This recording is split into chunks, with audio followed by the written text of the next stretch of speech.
চাচা বাড়িঘর তো সাজানো কেন, হেনা কোথায়?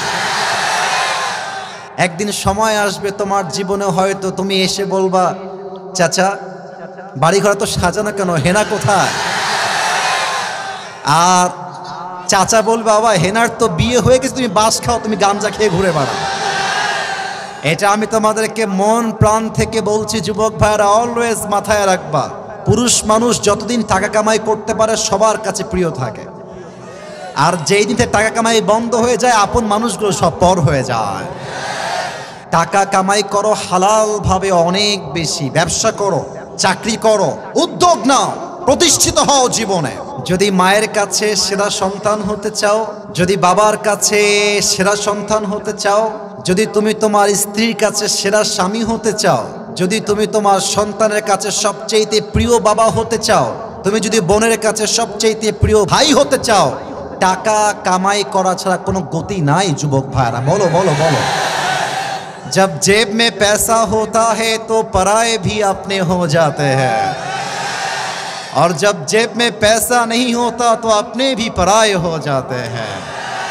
পকেট ভর্তি টাকা থাকলে ভালোবাসার মানুষের কোনো অভাব হয় না বাংলাদেশে, আর পকেট খালি হয়ে গেলে ঘরের আপন বউটাও পর হয়ে যায়।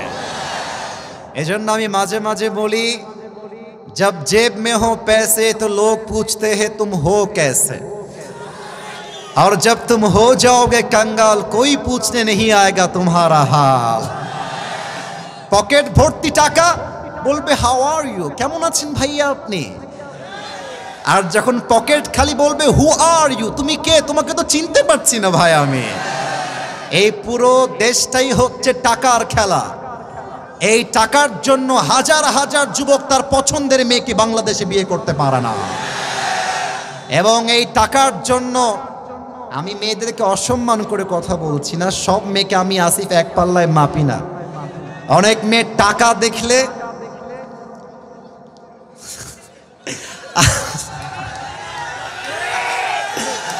টাকা দেখলে আর সরকারি চাকরি দেখলে টাকলার সঙ্গ বিয়ের পিড়িতে বসে যায় না, এমন মেয়ে তো বাংলাদেশে নাই। আরে নাই, আরে নাই রে ভাই, থাকলে আল্লাহ হেদায়েত দান করুক, পড়েন সবাই আমিন। এজন্য আমি বলি, পকেট শূন্য থাকা অবস্থায় যে আমাকে হালাল ভাবে বিয়ে করতে চাইবে সেই তো আমার ভালোবাসা পাওয়ার যোগ্যতা রাখে, আর যে আমাকে প্রতিষ্ঠিত হওয়ার পরে চাইবে বুঝতে হবে সে আমাকে ভালোবাসে নাই, সে আমার অবস্থানকে ভালোবেসেছে।